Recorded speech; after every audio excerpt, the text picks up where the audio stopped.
Hello there, you awakening wonders. Thanks for watching Stay Free with me, Russell Brand, and my on-screen assistant, Mr. Gareth Roy. If you want to watch the whole show, you can only watch it on Rumble, of course, because some of the stuff we say, I must confess, can be a little edgy on the free speech front. Not because we're kowtowing to right-wing conspiracy theorists, not because we see hate speech as some divine right, but because we believe that together the people of the world can confront centralized corrupt authority and create a better world together. Let us know what you think in the comments in the chat, because we're doing this live right now for you. We've got a fantastic show. We've got a Harvard professor coming on the show. Of course we have. What have you done with your life? He's the professor of government and press at Harvard University. We're going to be talking about the use of Trump by the mainstream media in light of Trump's forthcoming potential arrest. Will it happen? Will DeSantis save the day? Will he go back to New York? It's a complicated arrest. If you're arresting Trump, have you got to arrest Hillary? If Putin's a war criminal, is Biden a war criminal? Well, if you look at the simple facts, the answer to that question is yes. Yes. If you care about people being killed illegally in wars, then yes, but you know what the world's like, and you know how we are deluged with propaganda to such a degree that it's almost impossible to remain connected to truth, because they want you numb, they want you distracted, they want you in the role of solely a consumer and a subject, not an awakened citizen that you are becoming right now before our very eyes, because we're doing it together as equals. Different, but equal. Glorious together. Once we flip over to being just on Rumble, guess what we're going to have the nerve to do? We're going to talk about vaccine side effect censorship. That's what we'll do. We won't do it on YouTube, will we, Gareth? We can't. We're not mad. We're not lunatics. We don't want any of them strikes. We don't need that stuff. We don't want to have the same kind of criticism Matt Taibbi had, do we? That so-called journalist. Well, I'm not a so-called journalist. Hard-working journalist. May sound like I'm Bill and Ted, Actual Adventure. It's like, I actually can't access the depth that, you know, like no. Matt Taibbi's voice is, you know that voice when you're a kid and maybe you're a little bit high and you go, on sweets, you mean, because we're on YouTube. Oh, yeah, that's a high on a simple saccharin. Yes. Like that. His whole voice is coming from that, isn't it? Yeah. We love him. I love him. Oh, God, this is not an attack on a so-called journalist, Matt Taibbi. He's coming on the show next week. He's fantastic. We really think he's brilliant.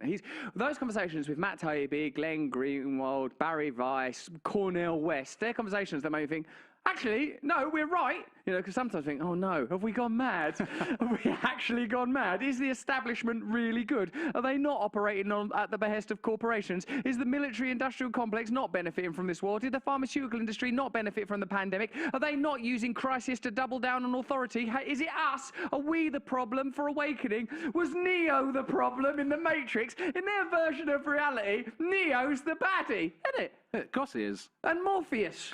All those guys that we love so much from the very end of the 90s there, or the beginning of 2000, I can't remember the dates. That's not your job, to remember it's not my the job dates to remember of that. films. I've got enough on my plate. I know you have. Choosing an luminous hat and a nice piece of tomfoolery jewellery is enough for me on a day like today. Hey, there's some novel protest ideas emerging. Trump supporters plan a run on banks. And I bet people are condemning them for that. How dare they do a run on banks? You can't do a run on banks. You're not a Silicon Valley billionaire. A run on banks must be orchestrated by hedge funders and fat cats. Have you got a truck? Did you watch the Dukes of Hazzard? Are you a Trump supporter? Don't you dare do a run on a bank. Well, if you do that, then the taxpayers are certainly not going to make up the difference, just like in... oh, no! The taxpayers always make up the difference, whether it's directly or tangentially, through bank fees and yet more trickery.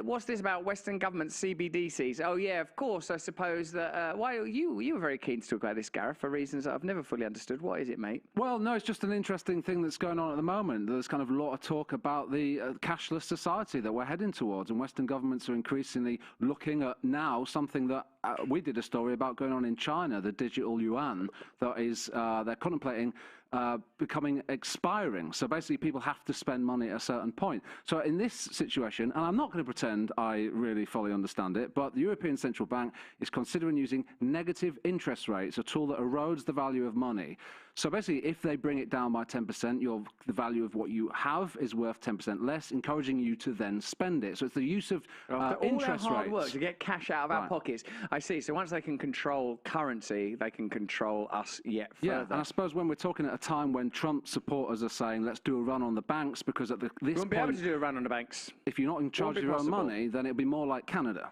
It'll be... is that what we want for the world? More like Canada? I don't mean normal Canada. I mean when the trucker protest happened. I understand what you're saying, mate. I understand what you're saying.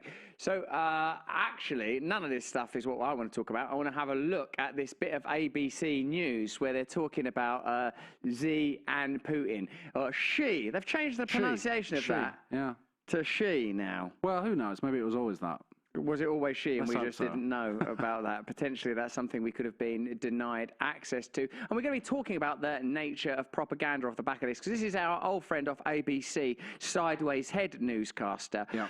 I like him very much. He will not face the front. Is it facial disfiguration? Is it a mole? What is the reason he won't show us that side of his head? Maybe it's like a good luck charm or something. I take a sideways look at the news, quite literally, by keeping my head always slightly cocked to the side. Have a listen to how loaded with propaganda this piece of news reporting is. Every single word in it has some form of bias in it. Have a look. It's amazing. We're going to turn now to Russia tonight. China's President Xi arriving for... Actually, already, before we've even said anything, the dear friend is in quotation marks. Like, look in that graphic. Oh, friends are you? Dear friends. Putin and Xi kissing in a tree, trying to make a peace treaty. Like, they're actually trying to work out a peace plan. Now, I'm not naive enough, only just not naive enough, I'm nearly naive enough to believe that China and Russia don't have their own multipolar global objectives, that they don't have their own agenda, their own forms of imperialism, their own forms of power. Whatever's going on between Russia and Ukraine, it certainly isn't benefiting Ukrainian people much. Whatever's going on in Taiwan, Taiwanese people are better sick and tired of it. The fact is, though, from the get-go, our propaganda, with all its sideways head slickness, is just as culpable as the type of propaganda you would receive in those nations. I'm speculating because I've not been to either of them, though. Would you go to China? I certainly would. I'd love it. And Russia? Yeah, give it a go. See Snowden. Absolutely. See all the other dissidents. See all your dissident buddies. A three-day summit in Moscow with his so-called peace plan. So-called peace plan. Huh. What kind of a peace plan is not a peace plan for peace? Like, what kind of Orwellian nightmare are we inhabiting where a peace plan is looked upon with such disdain, with such contempt, even though China have brokered a peace deal, haven't they? We'll be talking about this more later in the week, between Saudi Arabia and Iran. So China are good at generating peace. And again, we're not saying China are great. I wish I was from China. What we're saying is that there's potentially alternative narratives available. This is the first visit since Russia invaded Ukraine. The images tonight, you can see Xi given the red carpet treatment. They always have a red carpet for like a visiting dignitary. Standard, isn't it? What do you want him to do? Have like President Xi? All right, mate, you can come in round the back of the chip shop. Like a visiting president. Like coming to Russia. Oh, look at that red carpet. Well, I didn't get a red carpet. Well, maybe if you'd rotate your head to the front, we would give you, there might have been one right there. You'd never know. Serenaded by a military band in Russia. Serenaded as well. Serenaded is a very deliberate word. Like, they just add a military band. Yeah. Serenaded, look at the definition of the word serenade. A piece of music sung or played in open air, typically by a man at night under the window of his beloved. Is that what you're saying is going on? Well, they're saying it's a peace treaty. If it is indeed a peace treaty, and I'm saying that it isn't one, then why exactly is Putin underneath Xi's balcony with a rose clenched between his teeth, singing, I love you, baby, up there at President Xi? I don't think he is doing that. I think you're using... No, he is. No, he is. It's a serenade, remember? It's a serenade. Vladimir Putin then welcoming his, quote, dear friend to the Kremlin.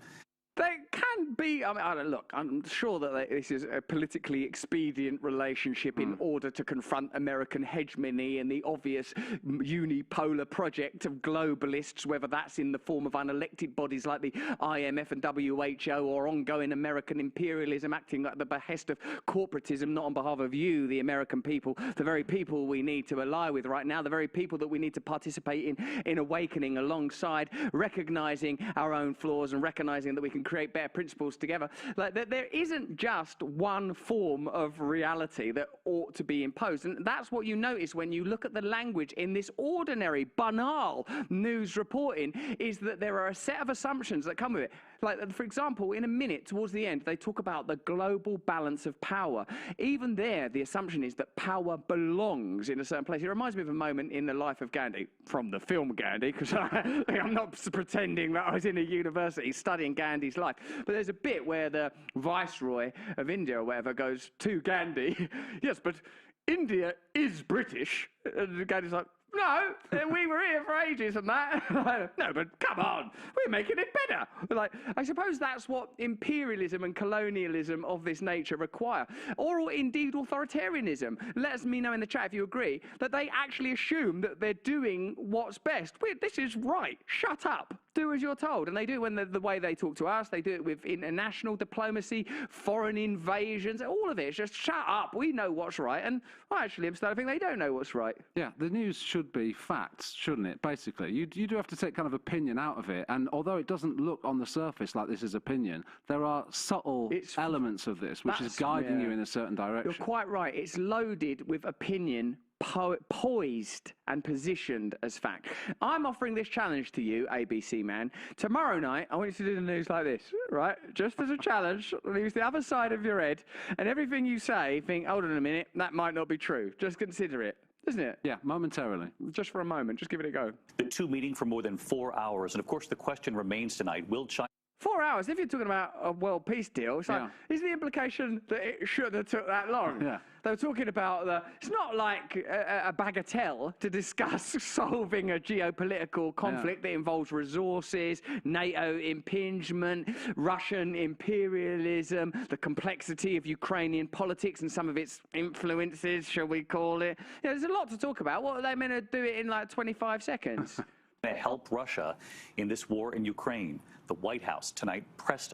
So that was speculation of whether or not China are going to help Russia in this war. We don't know, because the stated objective of China at this point, for all we know, and obviously you've already stated the caveats there, was to broker a peace deal. And on the news they're saying, are China going to help Russia? That's speculation. Part of the tyranny is the assumption that everything said by the centralized authority that coalesces around US corporate power is said in good faith and should be taken in the most favorable terms, and everything they say should be taken in the most negative terms. Like, oh, well, they're saying it's a peace deal, but they're probably going to team up. For all I know it, one of them will clutch me by my chin and rotate my head 45 degrees this way. I won't do that. Not on ABC News, baby. I'll talk out of the side of my mouth if I have to. On that, given this meeting in Moscow, and ABC's Tom Soufi-Burridge in Ukraine again tonight. Tonight, Vladimir Putin rolling out the red carpet. You meant to have a red carpet. It's standard semiotics. For China's President Xi, kicking off a 3-day state visit. Xi arriving with a peace plan on his first trip to Moscow since Russia invaded Ukraine. China and Russia saying their relationship is entering a new era. The world's most powerful autocrats greeting each other with smiles, meeting inside. Democrats as well. Like, again, the implication being that we live in Joe Biden, everything he does is driven by you. Joe Biden don't take a poop without making sure that you agree to it democratically. Also, this is one of those moments where I think the news does just do unnecessary facts, like greeting each other with smiles. That's just like telling us what we're seeing at this point. By that golden clock thing and that flower arrangement, look at it there, the little communist. Like, yeah, they're like loading everything with needless commentary. Yeah. The Kremlin for more than 4 hours as they see. It's the trying to bring about world peace or deal with a complicated situation. 4 hours isn't the problem. To challenge the West as they aim to potentially shift the global balance of power to their favor. So there you are. The assumption is that the global balance of power has to remain how it is. That is almost the very definition of hegemony, the presumption of divine right, of manifest destiny, of the idea that this is how power is. India is British, America is the most powerful country in the world, and we're not even talking about American people, are we? We're talking about American corporate interests, a bunch of institutions that are global and don't respond to democracy in the way that we would have it. That, what we just watched there, was propaganda. Every single opportunity to make stuff more incendiary, to smear it, to colour it negatively was taken. From the red carpet to the 4 hours to the pageantry and the ridiculous ceremony. What should it have been? Today, President Xi arrived in Russia round the back of an old chip shop. He walked across broken glass and dog shit, where from behind some bins and trash cans for 25 seconds, the future of humanity was discussed while washing down a cup of cold spit. That wouldn't be a better way of presenting the story. And what we have to be aware of is this is propaganda, particularly if you look at let's have a look at Bertrand Russell's speculation on propaganda first, and then indeed Chomsky's, before we flip over to being exclusively on Rumble, showing you Matt Taibbi's revelations around censorship, another aspect of state control, propaganda around the information you do receive, censorship of information they don't want you to have, smearing of dissenting voices. These things are surely all diagnostics of how corrupted power operates. This is from Bertie Russell. Your name's an anagram of my name. Your name's an anagram of my name. Bertie Russell. I think the subject will be of most importance politically is mass psychology. Its importance has been enormously increased by the growth of modern methods of propaganda. Although this science will be diligently studied, it will be rigidly confined to the governing class. The populace will not be allowed to know how its convictions are generated. Follow the science. Which science? Is science a subset of the system? Are all possible scientific inquiries being pursued vigilantly? Are there forms of bias evident in the science? Are social media organizations being corrupted, infiltrated by the deep state? Is information being censored? All valid questions, Gal? Yeah, absolutely. And really interesting, because we've got Professor Thomas Patterson coming on later, and one of the quotes I literally read before we came on air was, reporters these days give equal weight to facts and biased opinions. But is that what he says? He literally says the same thing. And this guy's a Harvard professor. Yeah. This ain't someone we've dragged out of the street, some snot-covered rag bag. This is a professor from Harvard. Right.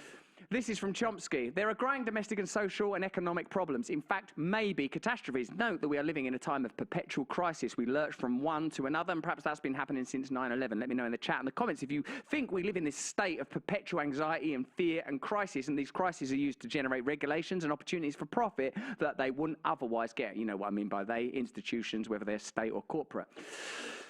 Maybe catastrophes. Nobody in power, check this, has any intention of doing anything about these social and economic problems. If you look at the domestic programs of the administrations of the past 10 years, I include here the Democratic opposition, there's really no serious proposal about what to do about the severe problems of health, education, homelessness, joblessness, crime, soaring criminal populations, jails, deterioration in the inner cities, the whole raft of problems. In such circumstances, you've got to divert the bewildered herd, because if they start noticing this, they may not like it, since they're the ones suffering from it. Just having them watch the Super Bowl and the sitcoms may not be enough. You have to whip them up into fear of enemies. In the 1930s, Hitler whipped them into fear of the Jews and the Gypsies. You had to crush them to defend yourselves. We have our ways too. Over the last 10 years, every year or two, some major monster is constructed that we have to defend ourselves against. Professor Chomsky, one of the most prevalent voices of the left, presumably that was prior to the pandemic. In a minute, we're going to flick over to being exclusively on Rumble. So if you're watching this elsewhere, there's a link in the description, because in a minute, I'm going to start saying stuff, aren't I, Gareth? Of course you are. I'm going to start using free speech. They can't hold you back. I shall use free speech like a weapon, by Jove, if that's what's required. And even ordinary media, like ABC Old Sideface, you recognise that it's laden with propaganda. Everything they're saying, 4 hours, red carpet, it's being like, it should sound a bit like this. Xi and Putin are meeting. They've got their own imperial project, presumably, but they are saying they're talking about peace. Recently, China did broker a peace deal between Iran and Saudi Arabia. Ultimately, this has to be peacefully resolved. Wouldn't that be preferable? Or do you believe there's a possible solution where Russia are annihilated, stymied, castrated? Or do you think that a nuclear superpower with a rich military history and a deep, deep belief in their own viability vitality are likely to be subjugated by anything other than nuclear annihilation, which wouldn't bear anything. That's what the sensible... Audition for ABC. Yeah, but I am going to look straight down the barrel. Right, I see. Although I could show you this little guy. Side profile. Come on, get me on there. All right, should we just go on to Rumble now and talk about Matt Taibbi's virality project? You're not going to believe this. They had a whole brand.